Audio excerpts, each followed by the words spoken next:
कनक कामिनी देख के तो मत भूल सुरंग, मिलन बिछुरन दोहे लरा, जस क्यों चिल तजत भुजंग। सुरंग कहते उत्तम रंग, सु माने सुंदर, रंग माने रंग। और सुरंग उसको भी कहते हैं जो गड्ढा जैसा जमीन के अंदर में छेद हो और इधर से दूर तक जाने के लिए जमीन के अंदर अंदर रास्ता हो, उसको भी सुरंग कहा जाता है। लेकिन यहाँ सुरंग का अर्थ है सुंदर रंग, उत्तम रंग, श्रेष्ठ रंग। अर्थात इस आत्मा का रंग जो है ज्ञान स्वरूप आत्मा है और ज्ञान रंग है उसका। तुहेलरा का अर्थ होता है दुख देने वाला, दुखदाई। और क्योंचली जो सांप के ऊपर चढ़ी होती है, तो क्योंचली सांप के ऊपर एक झिल्लीदार पतला चमड़ा चढ़ा होता है, झिलमिल झिलमिल वाला। वो सभी सांप के शरीर के ऊपर बनता है, अपने आप बनता है और हर वर्ष बन जाता है और फिर वो पक जाता है तो पीछे छूट जाता है और सांप आगे निकल जाता है। लेकिन उसकी वजह से सांप को बड़ा कष्ट मिलता है। और भोंग माने सर्प होता है। वो झिल्ली जब उसके ऊपर चढ़ जाती है तब भी उसको चलने में कष्ट होता है, और वो झिल्ली जब उतर जाती है तो उसके अंदर जब तक उसका शरीर रहता उतने दिनों में बहुत कोमल हो जाता चमड़ा अंदर का, उसका शरीर सांप का। तो झिल्ली उतर गई तब जब वो चलता है तो उसका शरीर सब छोल जाता है, उसकी त्वचा छोल जाती, रगड़ जाती है। तो झिल्ली जब चढ़ी तो चलने में प्रॉब्लम आई, और झिल्ली जब उतर गई तो सब देह रगड़ के खाल छोल गए, तब वो प्रॉब्लम आई। तो साहब कहते ऐसे ही एक कनक कामिनी का खेल है। एक कनक कामिनी मिलता है तो भी प्रॉब्लम है और छूट जाए तो भी प्रॉब्लम है, बड़ी दुर्दशा है। तो साहब कहते कनक कामिनी को देख करके, हे सुंदर ज्ञान स्वरूप के रंग वाले जीव, हे आत्मा, तू इसमें मत भूल। कनक माने सोना, सोना यानी धन, धन में भी मत भूलो। और कामिनी माने स्त्री, स्त्री में मत आकर्षित हो, और स्त्रियां पुरुषों में आकर्षित मत हो। ये पूरे देश में, विश्व में इतना व्यभिचार जो फैला हुआ है, ये सब एक दूसरे में आकर्षित होते हैं और विवेक नहीं करते हैं। यही सब माया का जाल है।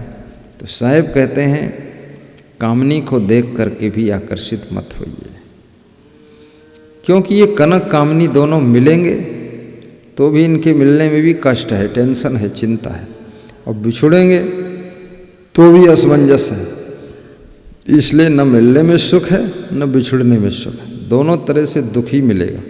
सांप का उदाहरण दिया कबीर साहब ने कि सांप के ऊपर जब क्योंचली चढ़ जाती है तो उसको चलने में दुख होता है, और जब वो क्योंचली उतर जाती है तब उसकी खाल अंदर कोमल हो जाती सांप के शरीर की, तो जब चलता है तो खाल छील जाती है तो भी दुख होता है।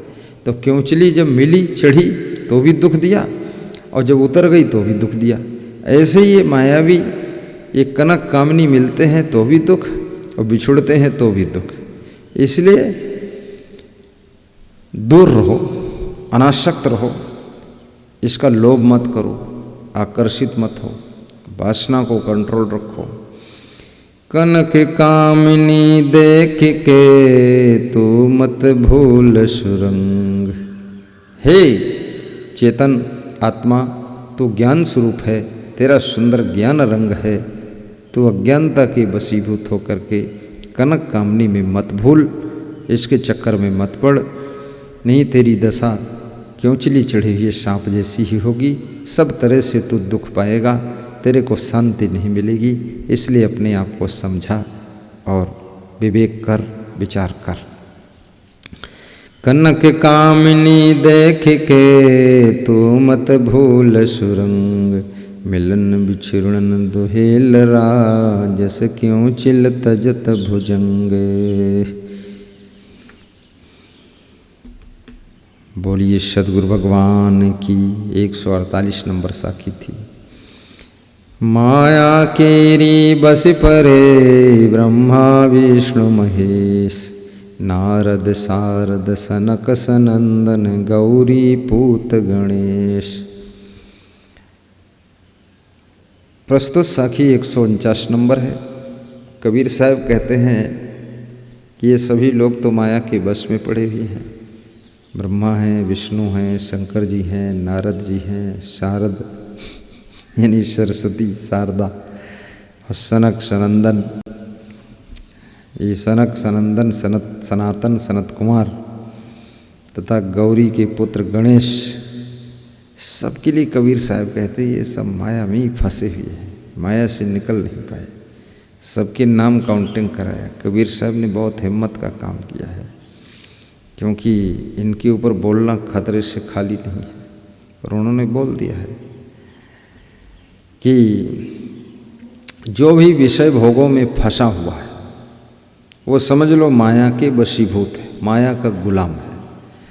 यहाँ पर उदाहरण ये दिया गया है, कबीर साहब बताते हैं कि यदि सत्संग से दूर रहोगे, आप चाहे जितने बड़े आदमी हों लेकिन आप माया में फंस जाओगे, चाहे जितने धनवान हों, बुद्धिमान हों, और चाहे जितने आप चतुर हों, खिलाड़ी हों, लेकिन खिलाड़ी उड़ाली सब कुछ नहीं, तुम लुढ़क जाओगे।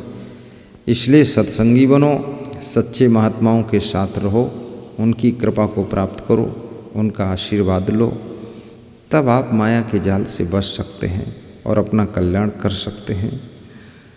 सद्गुरु कबीर साहब जो समझा रहे हैं उनको भी हम नमन करते हैं। और इसका अर्थ ये भी नहीं है कि कबीर साहब ने किसी की निंदा किया है, निंदा नहीं किया है, लेकिन जो सच्चाई है उसको बताया है। पर इसको संक्षिप्त में ही आप समझ लीजिए और आप स्वयं महान बनिए, अपना कल्याण कीजिए और अपने आप को आगे बढ़ाइए।